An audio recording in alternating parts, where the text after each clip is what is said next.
Celebrity, the county chair of Polk County. So what happened was, as y'all know, in the redistricting, we originally were part of District 8, Morgan's district. Can't hear? No, you can't turn it up. That's it. That's it. That's it? All right, I gotta eat it. So there you go. All right, so we were part of Morgan Luttrell's district, and then in redistricting we got moved into District 10. So what we have here is this form is for the District 10 candidates, which Mike McCaul used to be the representative there, and he decided not to run again. So we appreciate you candidates attending this afternoon. Thank you very much. Here's how we're going to run it. We're going to go in alphabetical order, starting from left, going to right. Mr. Story got detained last night because he had an issue at his ranch. So I told him if he could get here before we break, I'll give him the ability to speak. Okay, is that fair with everybody? Okay. So, all right, so everybody's going to get 5 minutes. We're just going to go right down the road. Then what we're going to do is have each candidate draw a domino. We have a question for each one of them that we've created that we want them to answer, and whatever domino they draw will be the question we ask them. So let me do that real quick before we get started.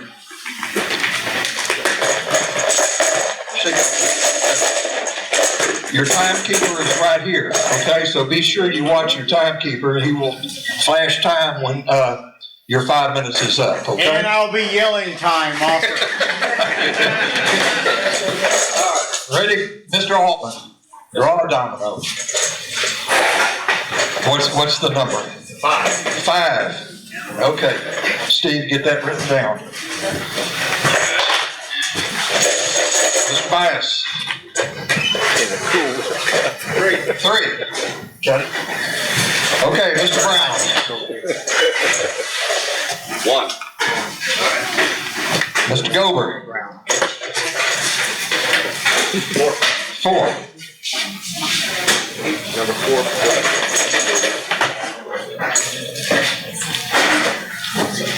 7. Mexican drain dominoes. 7.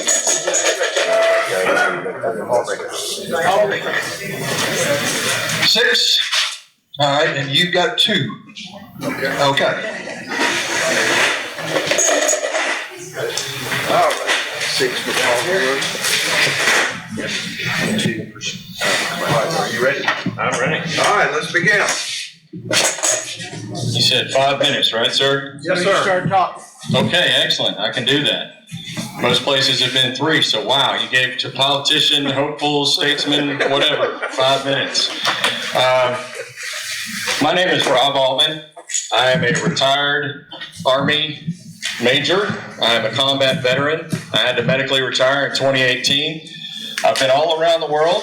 I've been in many different countries, and I've served at different places around the United States of America. I call home Bryan-College Station. My sister is the library, the Carnegie Library head there. My mom is buried in College Station. And just in case you hear something about it, my home of record on my service paperwork is College Station, Texas. So it's really good to be here over in East Texas with y'all. I am an Aggie twice. And for those of you that are veterans in the room, thank you to the VFW. I know that they remain apolitical, but thank you, VFW, for opening up your facility for us. I am a life member of the VFW. So it's something, veteran advocacy is something that has been very important to me since I've left active duty service. I am always aware that every good and perfect gift comes from above, from the Father of lights, from the Lord of love. So that's a Bible verse out of Hebrews. I'm very excited to share with you that faith is very important to me. Family is very important to me. Freedom is very important to me. And service is very important to me. I've learned a lot of things on the campaign trail, and we hear a lot about people, and a lot of us are frustrated with politics today. We're frustrated with politics today because somebody will say one thing and then they'll go to DC or they'll go to Austin and they'll do something different. Well, the issue with that is, I would say, values. And let's be frank, DC is a big machine. And the reality is that Austin at the state level and DC at the national level think they know better than you what's good for you than you do. Reagan, before he was president, said that in 1964 in his stump when he was stumping for Barry Goldwater. Ladies and gentlemen, the people are what matter. And we always have to take values and character into account. Who is somebody that's going to represent you and care about you, the people? That's why I wanted to serve. I was upset when I saw the administration or the approaching of the pandemic, where we were all told that we needed to wear a mask. No, you don't wear a mask. You need to wear a mask. And then we were told we couldn't be closer than 6 foot apart from one another. Friends, what's good in one place in the United States of America is not necessarily good here. I was very grateful that after about 2 weeks of being afraid, the folks in my community in Texas said, the hell with this, we're getting out and we're doing our own thing. I was also very upset when Charlie Kirk was murdered, because it means that we've gotten to a place where you can't have a hard discussion and disagree. Now, it does not mean that I have to contradict or go against my principles. My values and principles have hardened under combat.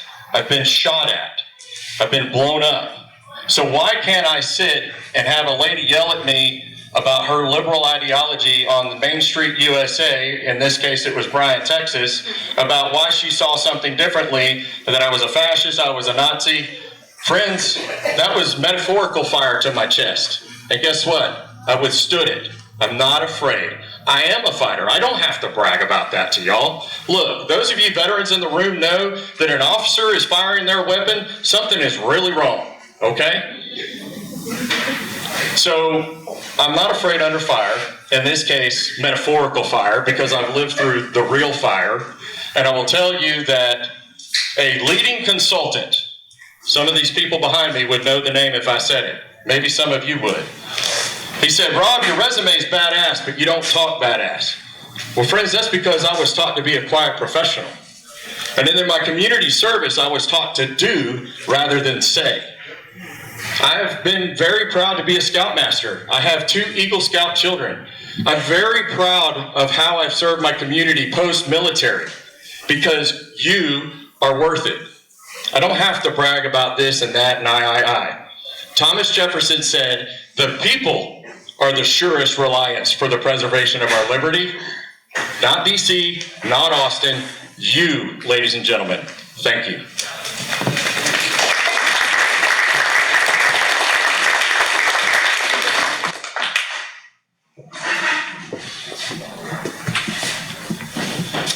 Good afternoon.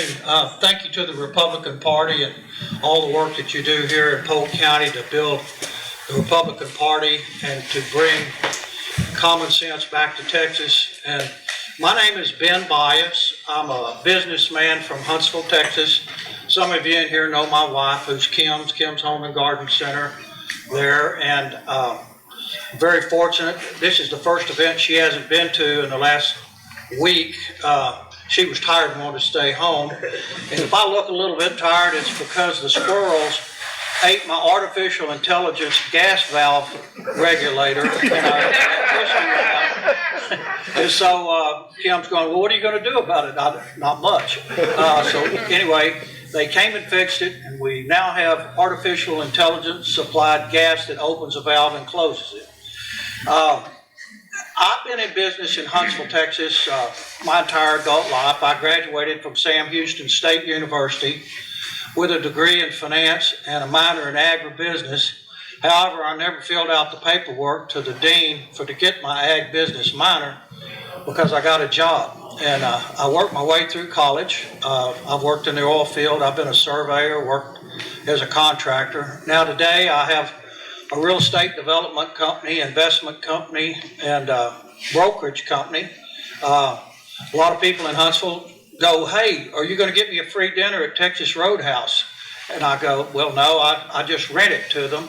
But I was very fortunate to bring Texas Roadhouse. I brought Hobby Lobby. And I know a lot about economic development and business and property rights. I believe that I will make you a fine United States Congressman.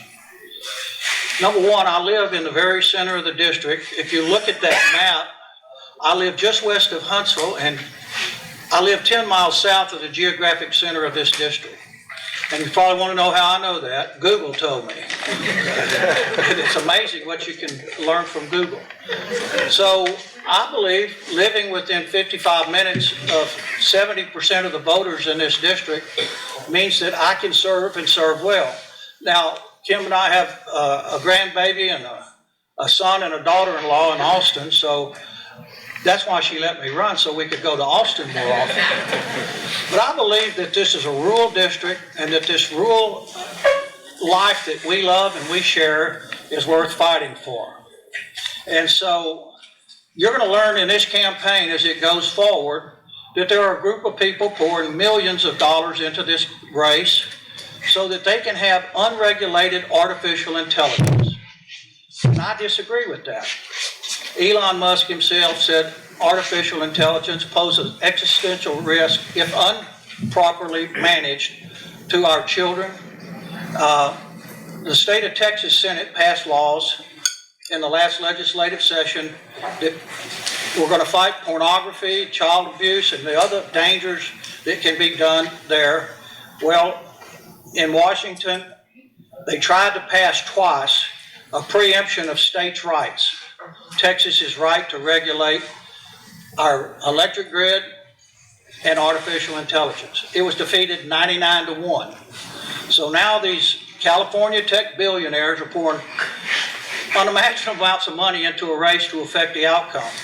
And I believe a United States congressman takes our interest to Washington, not the other way around. And I strongly believe in states' rights and for Texans to be able to govern Texas. And I believe that we should protect our electric grid, we should protect our water, and protect our private property rights. Those are things I fought for my entire adult life, and I will fight for them in Washington, D.C.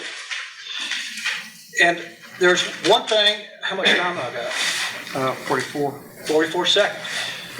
One of the things that I really would like to do is to defund the Department of Education. I believe I can get this done and return that money to your county and to each county and use that money to create vocational and technical training for our young adults who are not college bound. They can either lower taxes with it or use it to help teach these children to get their mind out of the computer and put their head and their hands to work so that they can earn the American dream. And as AI does come on, we are going to need to have the best and finest workers in America. And I believe it's urgent. So therefore, vote for Ben Bias. He'll make you a great representative.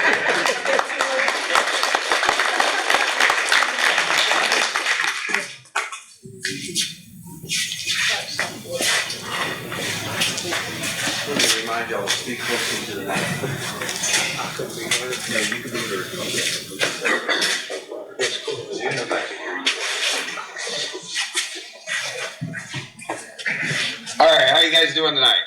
Good. All right, well, thank you for coming out. This primary here is actually really important. You guys know the Democrats are going to be pouring a ton of money into this thing trying to flip it because the incumbent got out of the race. Well, I'm Robert Brown, and I'm kind of local here. I moved a couple of years ago over to Houston County right by Crockett, but before that I lived over here in Polk County right behind Pulaski. So I was a turnaround specialist for 20 years, going into retail businesses, stores, sometimes districts, sometimes regions, depending on the project. They were failing, they were losing money, and I'd have to go in, find the problems, and fix them, usually with no budget because they were already losing money. So I kind of got the idea in my head that that would be awfully novel for Congress, somebody that's going to go and actually focus on solving problems without spending your money. That'd be great, right? Okay, so I do have a concern though, because the early voting is going to start in about 2 weeks. And in this race, it's me and 8 people that can't beat the Democrat. So that's concerning. And how do I know they can't beat the Democrat? Because they've been telling us for the last 2 months on the campaign trail. Rob out here spoke very nice. Notice he didn't mention the battle over the water rights. He didn't mention the herd sizes. He didn't mention the pains that we're going through here in Livingston because of the growth that we're getting off of being an hour away from an international airport. He didn't mention any of that because for the last decade he's been running for office up there in Denton County. You know, the people that are trying to steal our water. Got Ben Bias, businessman, right?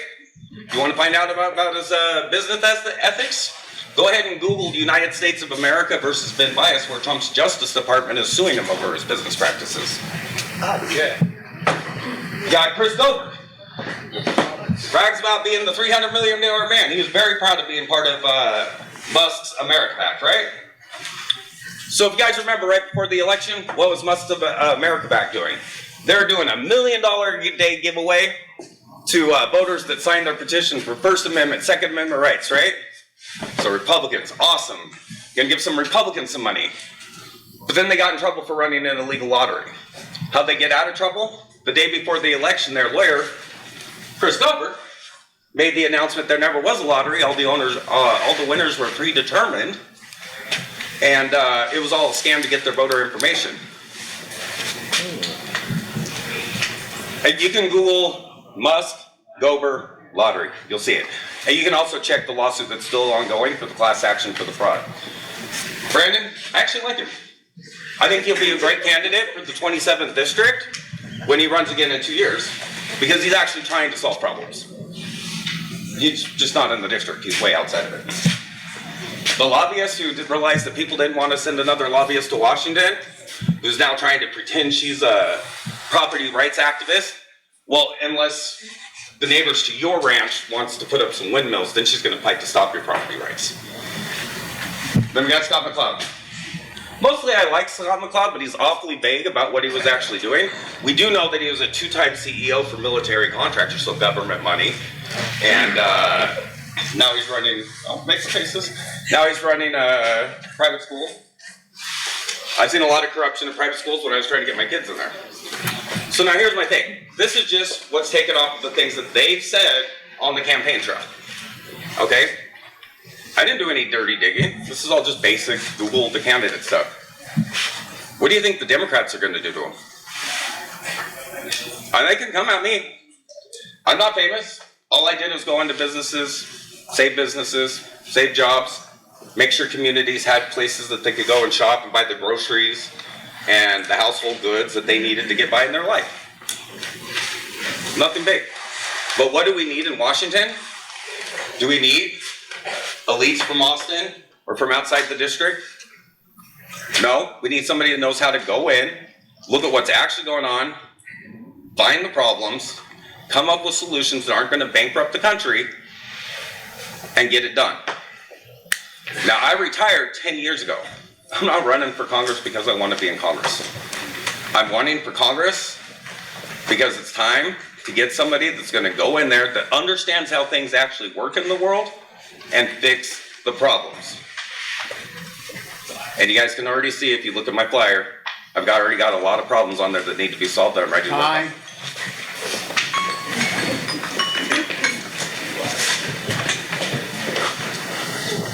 There's another set of steps on the other side if anybody wants to. Leave that microphone.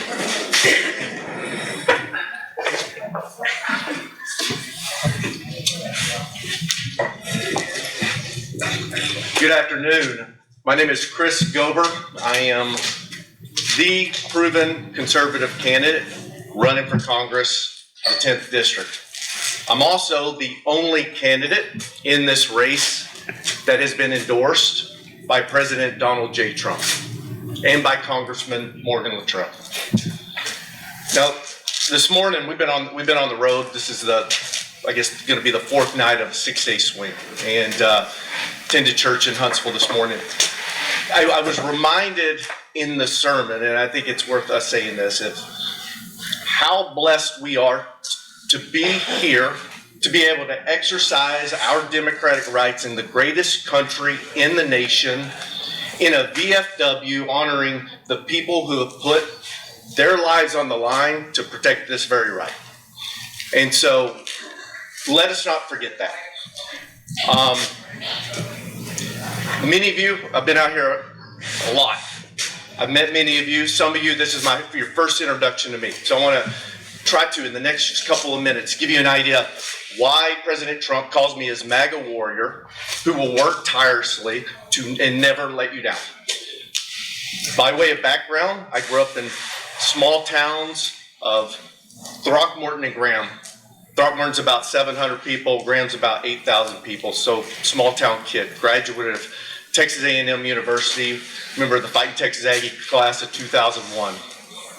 I'm a devoted Christian, a husband of nearly 18 years, father of 2 daughters. Here in March, they turned 13 and 16. And I'm running for Congress because President Trump, now more than ever, needs people in Washington, D.C. that not only know how to fight, but actually know how to win and get things done. Because that's a big problem we have right now. We have a lot of talkers. We don't necessarily have a whole lot of winners. And that's going to be the difference here. One thing that, has kind of come up, and this is recently, is, one of my opponents is now referring to me as the trial attorney. All right? Thanks for bringing that to everybody's attention. Let's talk about the types of trials I do. When Biden administration and Jack Smith and the district county attorney Fannie Willis came after Donald Trump and his closest allies, I was brought in to represent President Trump's closest allies and beat back those prosecutions. How many of y'all remember Lois Lerner and the IRS when they targeted conservative organizations? Yeah. I didn't just tweet about it. I'm the one who took them to court, and it just won an 11-year legal battle just months ago, striking down the rules they used to target conservative organizations as unconstitutional. People love to talk about election security and fraud. I've been in the litigation fighting for the constitutionality of voter ID laws. I've been in the courtrooms exposing illegal felons who were voting in our elections. I've been on the board. I've worked with the Justice Department on criminal immigration issues. These are the types of trials and battles that I've been engaged in. Because that's the difference between we really do have some great candidates, despite what the previous person said. We have some great people with conservative values, and I believe, code of ethics. I think the important thing is determining who is going to have the ability to walk the talk when you get to Washington, D.C. And for the past 20 years, that's the thing that has distinguished me. I have been in the grassroots trench warfare that conservatives like you are looking for, and that is exactly why I was one of the very first candidates in the entire United States that President Trump endorsed. So here's my commitment to you. When I go to Washington, D.C., we're going to take on the institution. We're going to secure the borders. We are going to fight fraud, waste, and abuse, and this reckless spending that is bankrupting our country. Because we know the Democrats, it is clear what they are trying to do. They will stop at nothing to stop President Trump's agenda. They'll open up the borders. They'll roll out the red carpet to violent criminals, to deadly cartels. Aye. Chris Gober.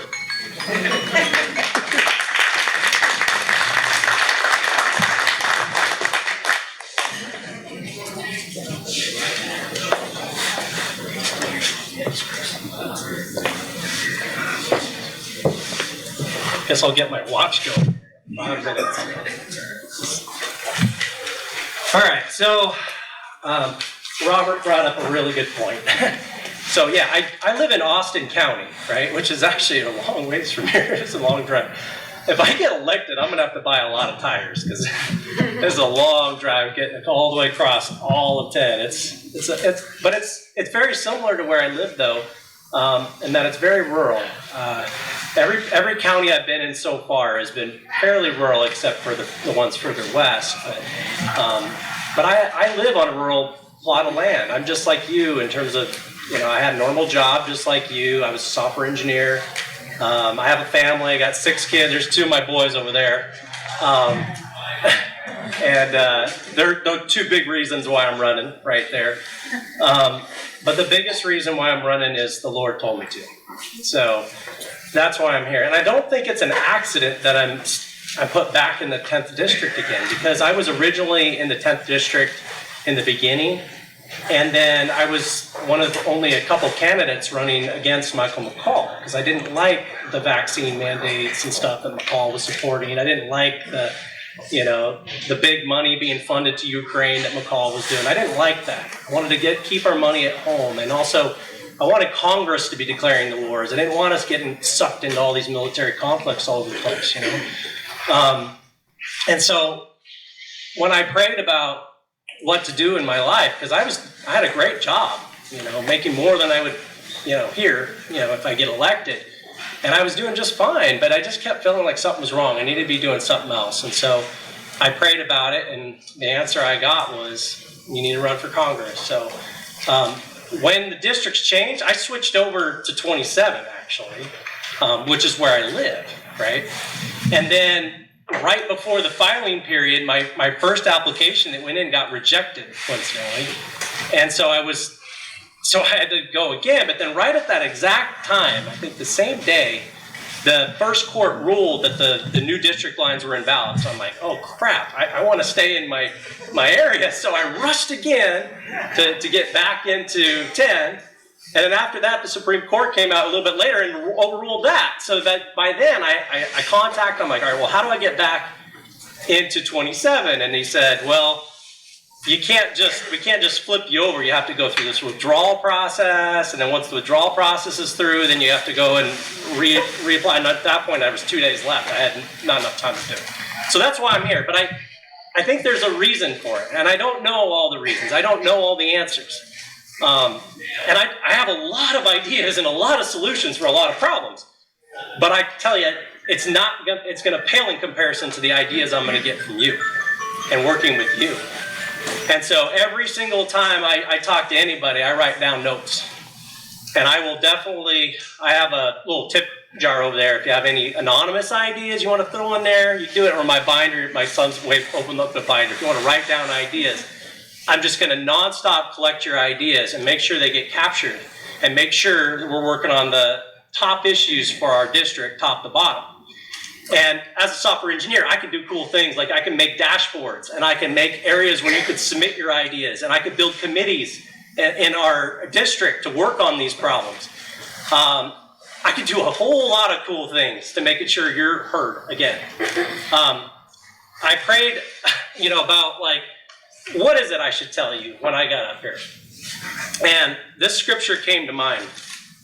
And it's from 2 Chronicles 7:14. It says, if my people, which are called by my name, shall humble themselves and pray, and seek my face, and turn from their wicked ways, then will I hear them from heaven, and will forgive their sin, and will heal their land. And when I don't know why that kept coming to my mind, but I kept thinking, maybe that's what we need. Maybe we need to draw closer to Christ, and He'll help to heal our land. And I can tell you, whatever answer I don't know, He knows it. And I think together we can figure out the right way to solve all of these problems. I'll tell you, I will fight for your liberty to the death. I will fight all day long, every day. I'll give you every ounce of my energy if you elect me. Because the one thing, when all these districts finally settled and I said, Lord, what do you want me to do? He said, be available. That was His answer. And you can abuse that all you want if you want, but that's what He said. So I'm here for you. Time. I love you. I'm Brandon Hoppy.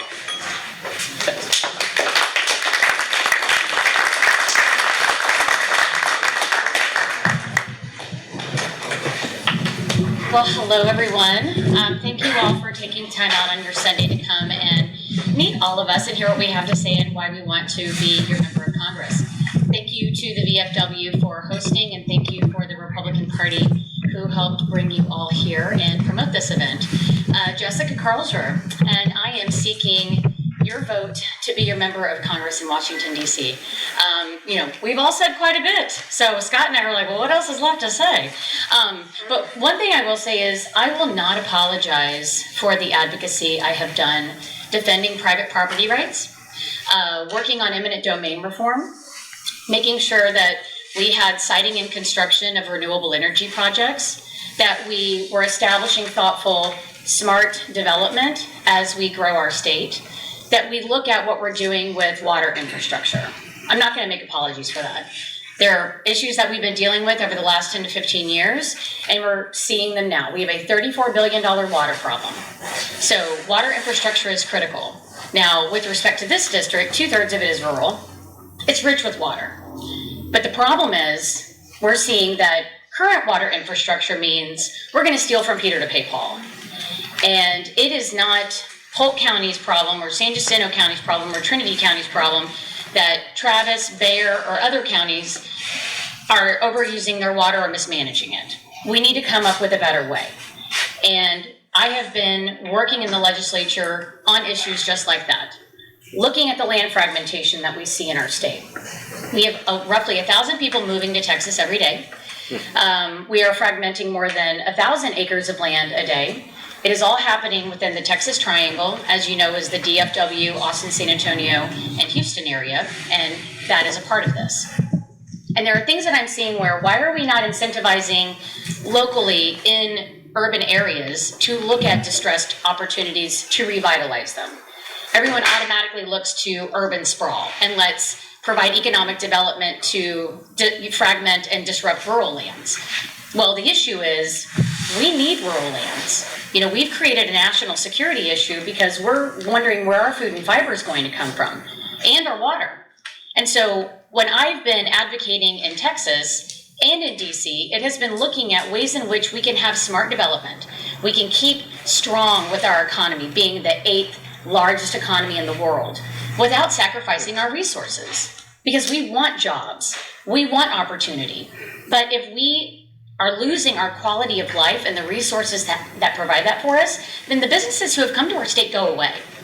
So it's a matter of having a 60,000-foot view of what the needs are. And beyond, we've said, it's not really our platform per se. We're all very conservative in line with the president, but it's what do you need? And I have firsthand experience with that.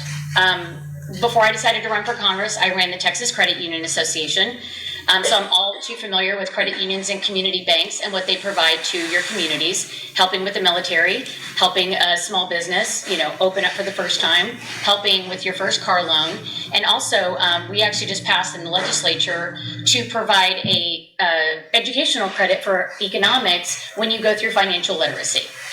But prior to that, I was the CEO of TREAD Coalition, which stands for Texas Real Estate Advocacy Defense. Don't tread on me. And we were created because we saw issues like what we're still dealing with today. And it was a matter of trying to bring some common sense to the Texas legislature. When we had a couple of seats open up at the time in my area, I decided to run for office because there are things that I can do at the federal level to help address the infrastructure needs. Put money back into your communities and your pocketbook, and also have smart development and incentivize businesses who come here. Each of us in this room, we are investors in this state. We are voters, we are Texans, and we are constituents. Well, we have these companies come in and they don't have skin in the game, like we do. And so we need to provide opportunities for them besides just a tax incentive. Like if I hear subsidy one more time, that means our taxpayer dollars are going to bring something in that maybe we don't want or need. So why are we not thinking about ways in which we can incentivize things that we do need, like food and fiber, like quality of life? Vote yes for Just March 3rd. Thank you for your time.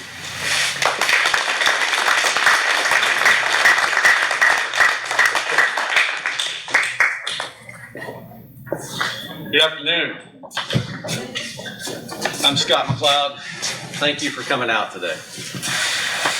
I will say I find it interesting or amusing for myself to be called elite. When I was young, we lived in a house trailer and we thought the elite people were the people who had double wides. So I guess I made it. But real quick on my bio, born in Channelview, Texas. Grew up in Sugar Land, Texas. Had kin over in Huntsville, here in Trinity. Grew up crappie fishing here on the river, hunting rabbits in the National Forest.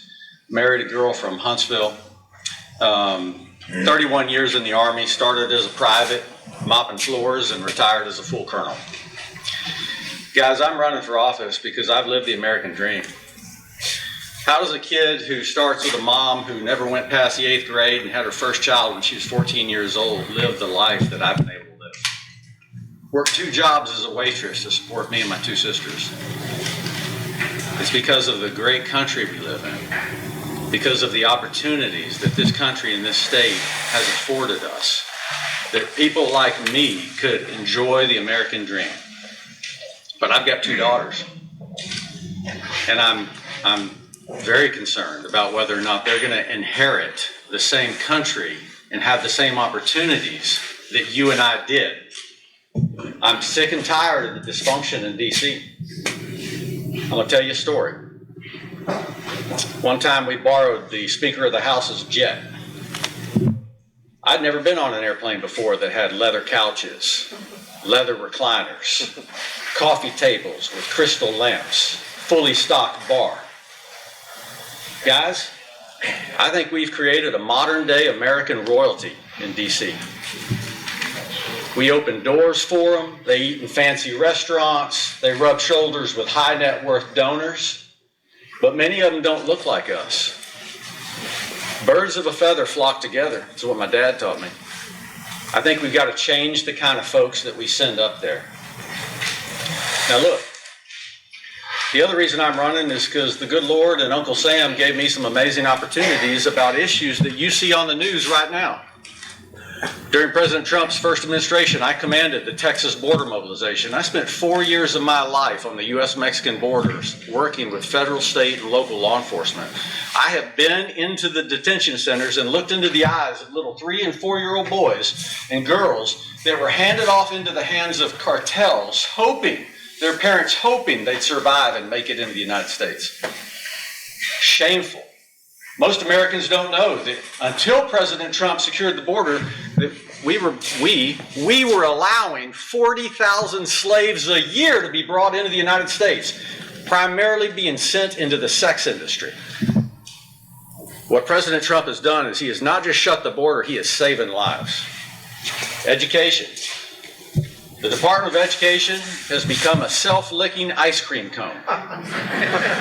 Billions of wasted taxpayer dollars. That money needs to be in the states.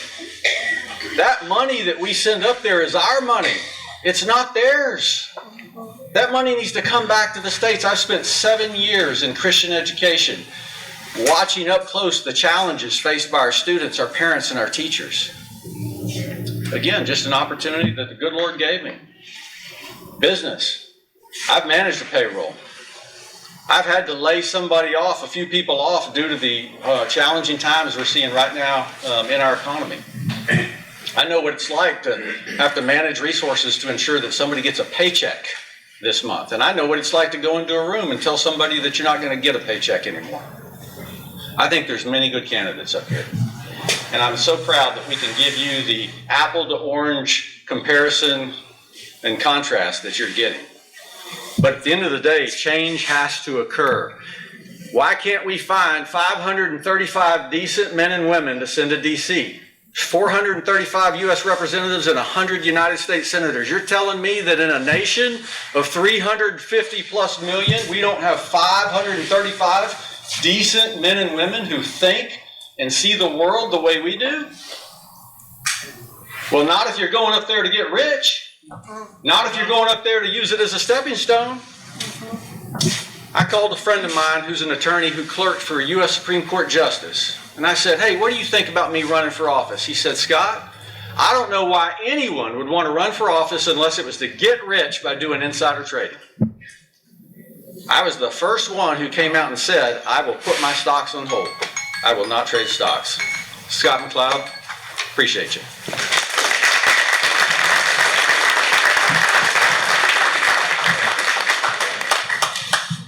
Okay, now we're going to go to the second round. All right, who's number 1? Mr. Brown, what committee assignments do you hope to obtain and why?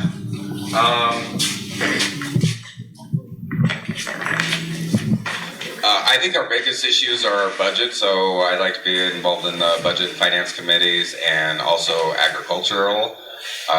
We have a lot of people that go work on the agricultural committees that never even step foot on a farm except for when they were campaigning, so I have a little bit more input to put in there. And I mean, those are my big focuses, because we've got to fix our budgetary problems in this country or everything else is going to fall apart. Thank you. You can hear me? Old folks here, we can't hear you. No. Okay. Those old folks, speak up. Who's next? McLoud. Right here. Okay. How will you promote President Trump's agenda? President Trump's agenda. Well, it's pretty doggone easy. He keeps having good ideas, and so we need to support him. Bottom line is, in his first administration with China, he had them in a box, okay? And so I know that the tariffs have been challenging right now, but I think that he's got the experience to get our economy back on track. And I think when the big, beautiful bill fully rolls out this spring, we're going to start to see economic relief, and we need it. But the bottom line, guys, is we have to have folks who really, truly care about conservative principles. I'm worried that when he leaves office in a couple of years, all those folks that bought those red MAGA hats, many of them are going to throw them back in the corner because they weren't really for America. And so I think we've got to have folks there who are going to stick to conservative principles and who know how to articulate them in a way that allows just normal Americans to buy into the best version of America, which is a nation that has established peace for the world and done things that no other nation has done. But we've got to believe that stuff in our heart. We've got to be willing to live it. Who's next? Number 4? Three, I'm sorry. Three, that's Bias. Bias, okay. How will you help solve the sanctuary city-state situation? In other words, instead of defunding the police, defund these sanctuary cities. Thanks for teeing that up. We are in Austin, Texas today, part of this district, way on the other end. I am calling for and will fight for auditing Travis County, Austin Independent School District, and the city of Austin to determine that they're not misdirecting or misusing or putting into a woke agenda the federal funds that go into Austin, Texas. Austin, Texas, and I believe San Antonio and Houston would be the most likely culprits to misuse federal dollars. As a congressman, that's what I can do in this district, and representing this district. We can call Austin to be accountable. Also, it is, Sharia law and these cities and others who just totally want to disregard the United States Constitution and run their own mini countries are breaking the law. And like Donald Trump finally was able to enforce the law on the border and protect our state and our nation from an invasion, I believe that we need to continue to enforce the laws on the books of the United States of America and stop these radical anarchists like in Minnesota that are a threat. I was recently attacked by, well, I shouldn't say attacked, I was cornered by a leftist the other night. And I couldn't get away from them because I said they have become dangerous. And I really mean that, is that we haven't had any riots or burned down any buildings or destroyed any property or even had any murders because we're in Texas. But the anarchists, they murdered Charlie Kirk. This is a very serious thing. And your congressman, Morgan Luttrell, I spoke with him the other night. He has little children. And his wife is scared. So I'll do my best. Thank you. Next is Gober. Mr. Gober, this follows on with the question from Mr. Bias. How would you vote to handle the situations like the riots in Minneapolis? What can be done if the money in the anarchy is tied to China?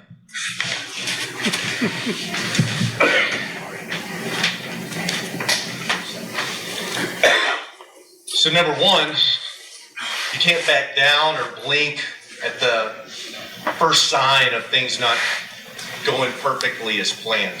And I think that's what you're seeing with Donald Trump and how the administration is handling this just over the past couple of weeks. What is key is that the Republicans who got elected on the backs of the 77 million voters who voted Donald Trump into office to secure the border don't suddenly lose their spine and don't follow through what the American people elected them to do.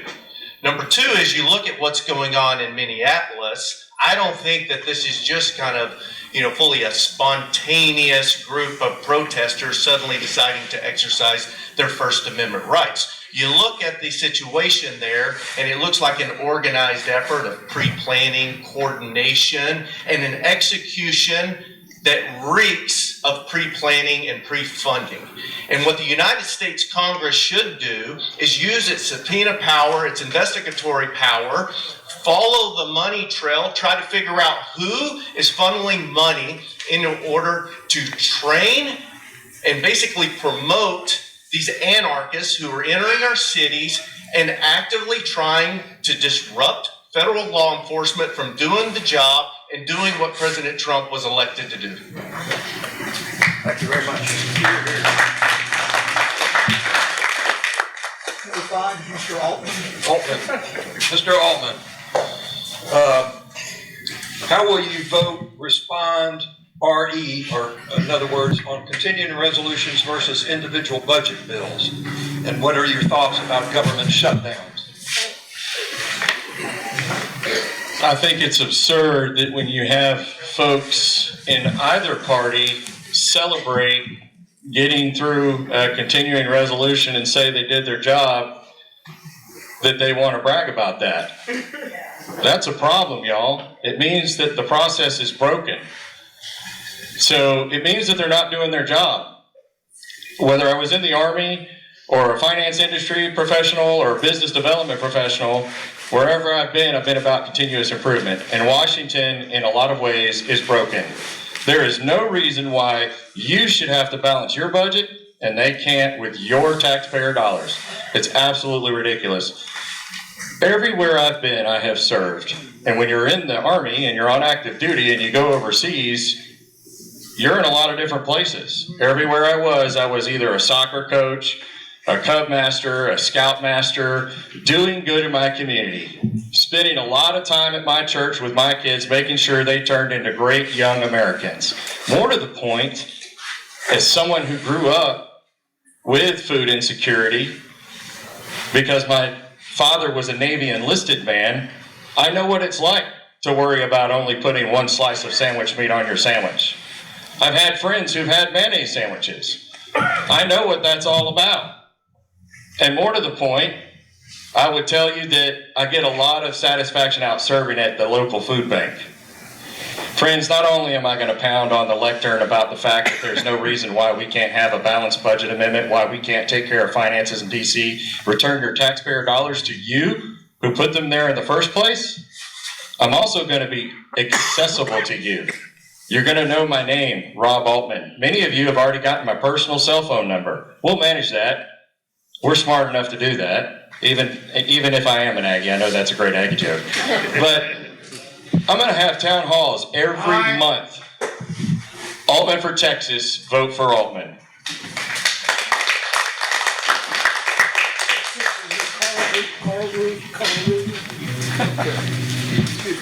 We seem to be staying on Minnesota since they seem to be in the eyes of the public. So you're going to get another question on Minnesota. All right, ready? Looking at the fraud in Minnesota, how can we protect our funding and ourselves and our tax dollars from this type of fraud? Give us some ideas. Well, for one, I didn't realize that the American government was running Somalian daycares. We are not in the welfare business, and we shouldn't be. part of that actually goes back to, Rob answering the question, answering, the question about the budget. First of all, we need to stop having continuing resolutions. We need to have a long-term budget. And when you do that, then you have thoughtful allocations.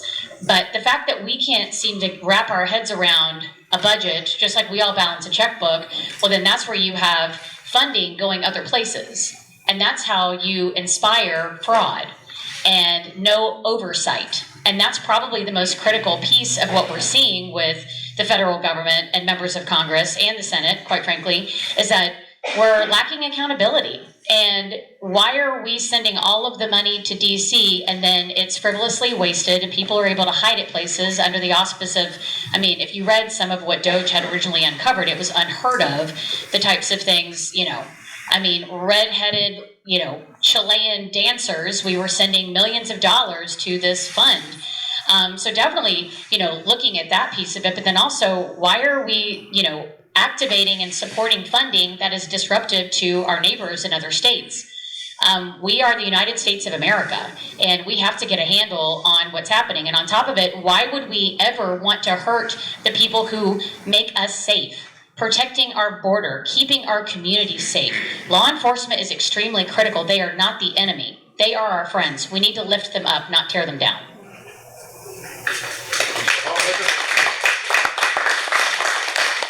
Let me see if y'all can hear me so I don't have to interrupt him.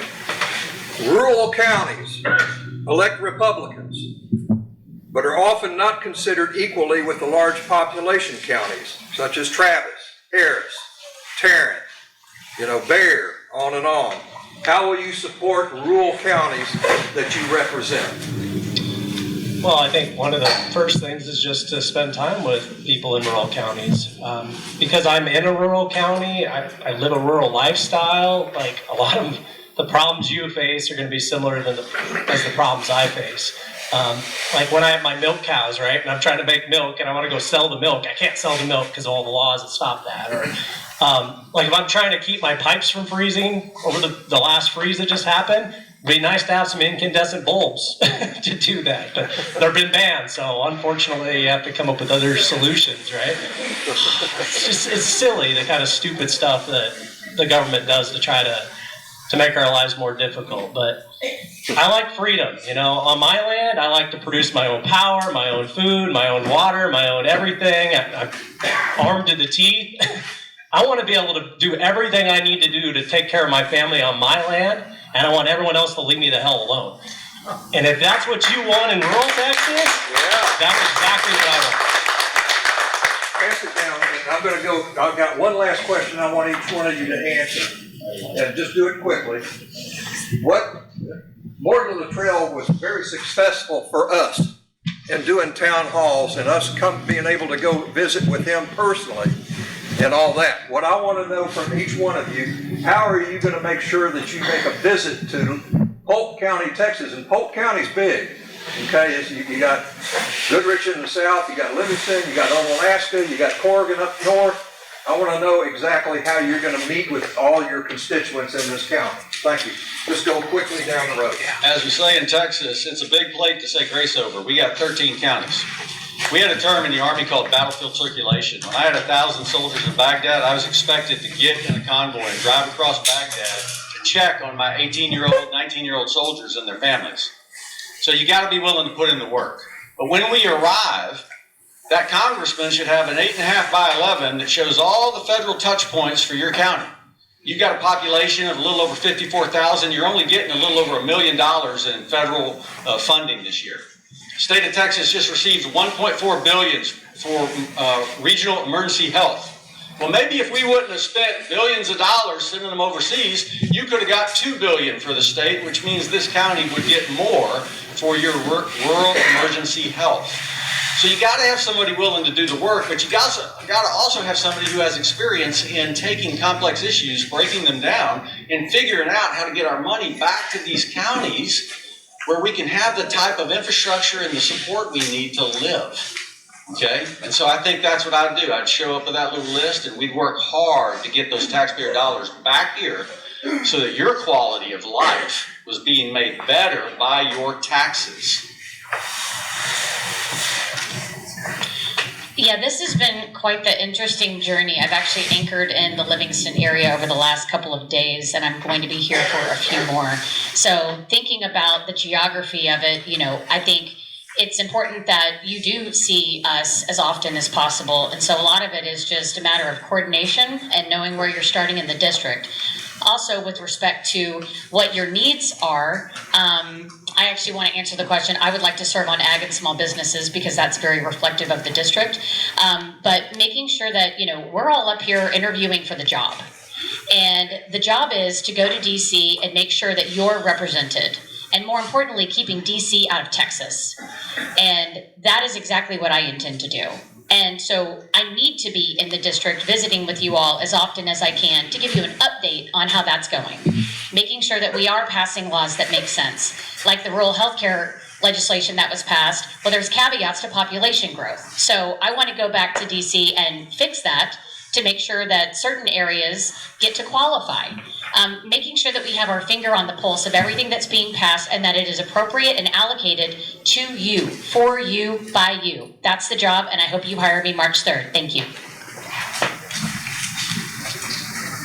So one of the things I didn't like about Michael McCaul was I never could get a hold of him. So I want to be always available. So the way I plan to do that is kind of multiple approaches here, right? Like I'd like to do like online town halls in part so that everyone is always having accessible. If you have access to the internet, you'll always be able to get on and talk to me and ask me questions anytime.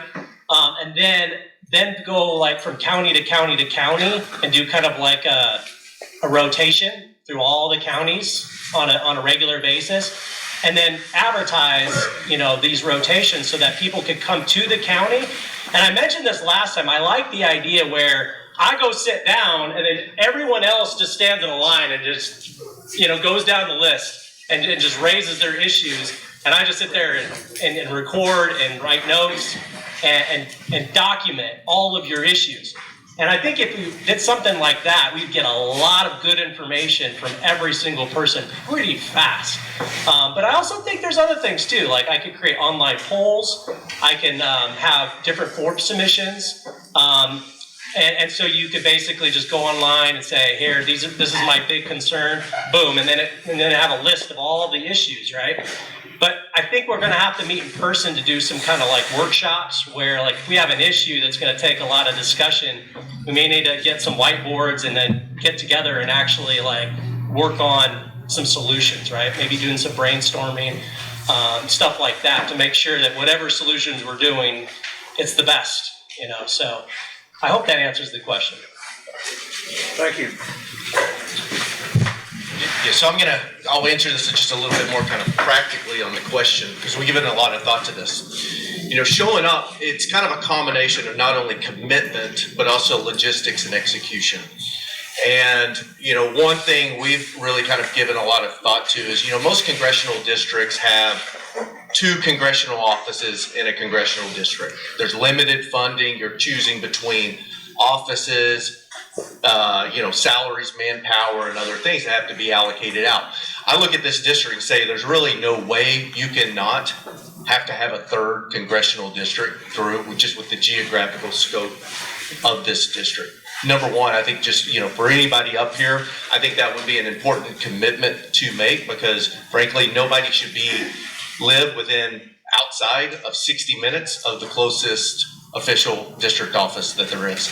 Number 2 is we've looked at this logistically just because of the way that the district spans so narrowly, 250 miles east to west, which my back is really, recognizing from all the car drives. But, we've kind of come up with a plan already of where we will actually fly in when we leave DC, fly in to Houston, work east to west. We've come up with my Marine over here, my logistics specialist, figured out 2 routes where it's a rotation of each time where we are covering the counties every other time on the visit back, and how we do that and maintain a constant presence in the counties and do kind of a rotation there. So those are some of the things we're already talking about and thinking about how we would manage it, because it is a complex district to do. And just with the general thought, I don't know how many of you heard Wesley Hunt last night, but he kind of gave this talk about you go to DC, and the idea was send members to Congress every 2 years and have them come back home to live with the laws that they make. Well, I think we should be coming back and we should be dealing with the laws that we're making back immediately and hearing it directly from you. Okay, well, I like that last comment about going away for 2 years and then coming back, because you're actually not supposed to be in Washington, D.C. unless they're in session. They're only in session 4 days a week, 3 weeks of the month, which means a big chunk of your time should be in your district. Now, how am I going to be here for the people of Polk County? Well, not too hard for me. My house is over by Crockett, Texas. I'm an hour away. Well, correction, my wife's house. My house is 15 minutes away over here by the lake. So if we got stuff going on that I need to be here, I can be here and I can stay here as long as I need to. Now, how's it work out for me on the other side? Well, I'm blessed. I have a son-in-law that actually lives over there too, and he's got a spare room already made up for me when I've got business on that end. But where I'm at there, it's actually just like an hour away from Brazos or an hour away from Grimes County, so I can be to any one of the counties in about an hour, and the only place I can't will be on the end of Travis County, and I actually have my son-in-law I can stay with. So, but I'm going to copy Pete Sessions' map for his districts. He had his districts going all the way from one side in Waco, and it went all the way to the other side in Nacogdoches and Lufkin. It's easy to stretch them out. You just can't put all your offices in the big expensive cities, and you'll have enough budget to make sure that you have all your centers have an office. And that's what I'm going to do. So sorry, the folks I'll be representing in Austin might have to drive to the suburbs so everybody else can get representation. Well, naturally, Morgan Luttrell did you a good job, and he lived over in Walker County, and I live in Walker County, and it helps to have a businessman from Walker County who knows how to get things done and can be here in 55 minutes. I grew up in Liberty, Texas, so I've driven through Livingston my entire life.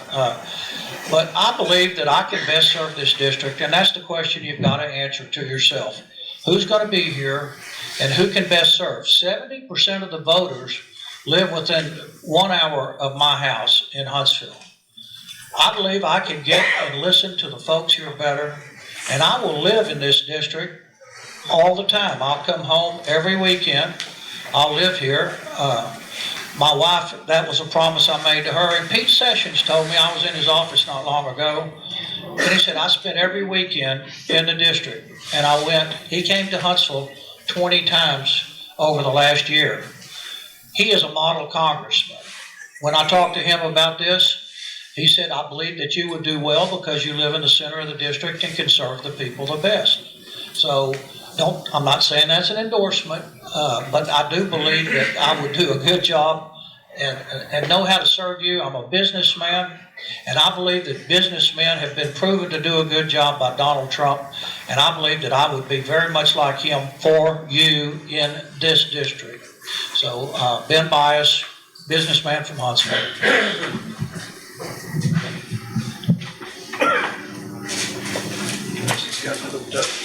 So I want you all to go to my website, altmanfortexas.com. I want to earn your vote. And how am I already working to earn that vote? Well, on the campaign trail, this is my second Aggie joke that I didn't have a chance to get into earlier. It's not hard for an Aggie to hit 13 counties in 12 months. It's pretty easy for me to be in the district visiting with you every month. In addition, I've talked with one of your precinct chairs earlier about one of the groups of people that advises me in Brazos County and how we're going to have a monthly call. As an operations executive, that's very easy. It's called a staff meeting. So I can have a staff meeting with my constituents because I'm there to serve you. Here's how I'm already serving you. The Marquette Data Center up in Leon County, I went and pulled a PhD, an advisor. She's going to be on their podcast very soon in the next week or two to help. So I am very aware of the needs of the rural counties. I'm very aware that your needs are different from the middle of the district, from the west of the district, simply because I've worked and served different tribes in Iraq and also in Saudi Arabia. It's not hard for this Aggie to understand that people are different and they have different needs and different concerns. I'm going to meet with your groups of leaders that you trust to meet with me. I'm going to see you in person once a month. And I'm going to continue to pull these advisors like I've done for Leon County and the one that I was talking to the other day about natural gas generators as an option as opposed to water and data centers. So friends, even though I'm an Aggie, I have a lot of pull, I have a great network. My whole life has been about service. I want to earn your vote. Alman for Texas, vote for Alman. I'm going to serve you. Okay, we have one more candidate that just made it. As I told you in the beginning, we were going to give him the same opportunity. And he drove how many hours to get here? 4? Do you want me to answer that last question? When you get done with your 5 minutes, then you can answer the question when you're done. Okay, all right. And the question was specifically, how would we serve Polk? How are you going to serve all the rural counties? How often are you going to visit? How are you going to visit? What all are you going to do? Absolutely. Okay. Well, thank you for giving me the opportunity. I had a family emergency, and I literally have been driving for a long time, and I actually have 5-6 more hours to drive to resolve even further what was going on. But I came all the way here because even if I only get 20-30 minutes here with you, I want to have it. So, but basically, my name is Jeremy Story, and I, for a long time, well, for 4.5 years, served as the Republican Party of Texas chaplain under 3 different chairmen for our Republican Party. In addition to that, I was the SREC representative for the last 2 years for Senate District 5, which is about 7 of the 13 counties. I live in the middle of the district, near Giddings, out in the country near Giddings. I live on a 68-acre ranch that my wife and I operate. We have a restaurant that's a farm-to-table restaurant that's all designed to help teach people where their food comes from and how to be self-sustaining. It's sort of agritourism. We have a lodge, and we have also an event center there that we hold people for. I started many years ago, about 28 years ago, a national ministry to college students. It started as a cooperative effort between the core chaplain at A&M and myself over at UT. We worked together to start things here in Texas, and then it spread all over the country. And then I became the national president, and we went from coast to coast, uniting together leaders on college campuses, staff workers, all the way to the national level, students as well. So I've built coalitions across this country to change hard places. Some of the hardest places you can imagine in this country I've worked with, and I've built coalitions to change those places. And I'm running because I want to go to Congress, because I believe that no matter how stuck Congress is, there's not anything that's going to surprise me there. I believe that I can bring coalitions together, both of people who are not in Congress and those who are in Congress, to accomplish the conservative objectives of our party.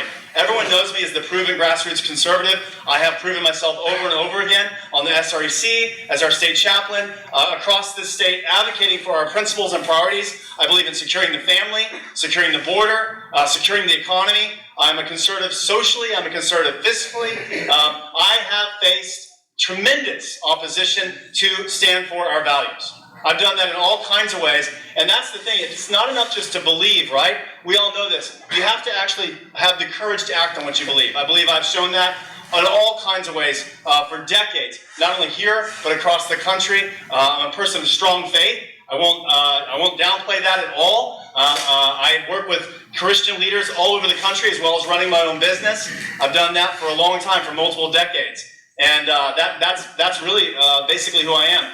For example, I'll give you an example. I don't know how much more time I have on that. Is there a timekeeper or whatever? You got 2 minutes. All right, 2 minutes. So I'll give you just a simple example, and I've used this several times, but I have many examples like this where I've had to stand for something in the midst of opposition, because DC is a dark place. Also, to give you an example, I was on Trump's spiritual advisory team in 2016 when he wasn't as popular as he is today, and me and about 15 to 20 other people stared down George Soros to stop them when they were trying to sequester and bring down the Christian vote. And Trump later said that it was that Christian vote that helped him win over Hillary in that time. And we had to find out what Soros was doing, and we had to advocate for that. I ran Christians for Trump. I ran Catholics for Trump. I ran evangelicals for Trump. I ran women for Trump. All that on Facebook, about 2 million people. I owned ChristiansForTrump.com and worked on that as well. So the point was that I've stood there. In a school district in my area where I live, close to where I live, there was a school district where a superintendent literally impregnated a principal. That principal called me because she found herself in a tough spot because he was threatening her because she wouldn't get an abortion. When she wouldn't get an abortion, he decided to go to her house and shove her to the ground. Now, when I went to go expose that in the school district and spoke privately to the school district members, they said they weren't going to do anything about it, 5 out of 7. So then I went to them in public, and I began to speak to them at a school board meeting. They then sent a Democrat sheriff to my house 30 days later when I wouldn't stop speaking about it on social media, and he arrested me. Their deputies put me in jail. I still stood for it. In fact, I pressed against that. They dropped all charges. It took them 2 years, but I pressed against it all the way up to the Attorney General of Texas. And then from there, I sued them. And I raised $200,000 to begin to win that suit. We're about to win it in about 2 months. We've already gone through all their dismissals, and we're now going to trial. Why? Because I believe in parental rights. Because I believe in free speech. And I will stand for what I believe, even if a Democrat sheriff tries to take me to jail. So I have stood for what I believe all over this country, across the state, on college campuses, and in the for-profit realm, and I will stand in Washington. I will be one of the boldest congressmen in modern history. I promise you that. The way I will serve you is I will not change when I go to Washington. I will stay the same person that I am, and I will advocate firmly by building coalitions and remaining principled as I build those coalitions for our principles as conservatives across this country, and specifically across this state in Texas. Aye.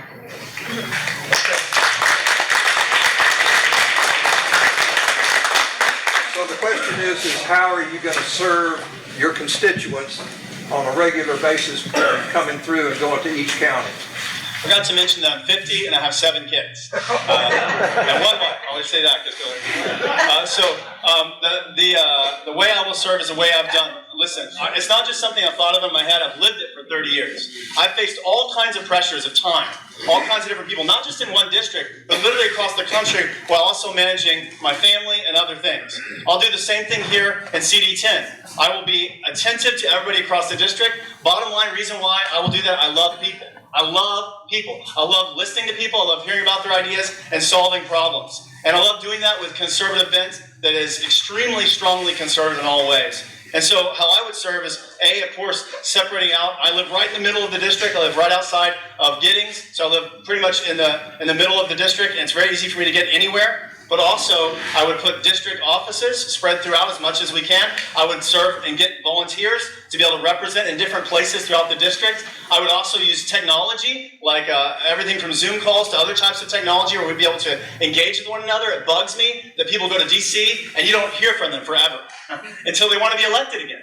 That's nonsense. And so I want to be the person that's accessible and not sitting in DC. Another promise, I will not move to DC. Many of these other people have said the same thing. That's a good idea, because I served on the board of the National Day of Prayer for 13 years. I presently serve on the board of the National of Intercessors for America, which mobilizes millions of Christians to pray for and actively engage with the government every year. I've been to DC. Been to DC a lot. It is a dark place. It is a place that twists people, unfortunately. It will not happen to me. I will not live there. So the way I'll serve you is I'll be here, hopefully more than I'm in DC. That's my goal. And listening to people and taking your ideas back to Washington and standing for them there. The other way I'll serve you is that when I am not in your presence, and I'm in the presence of people that want to push hard and want to give lots of money and lots of pressure, and they want to make you do this, that, and the other, you know that in those rooms, no matter how closed off they are, I will be the same person here in Polk County that I am in DC, and I will stand up to those people when your interests they're trying to get me to vote against. Thank you.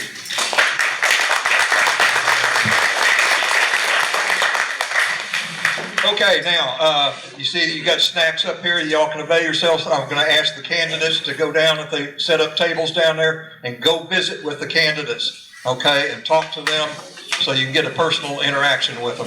So thank you all very much for coming, and go meet your constituents. Voters.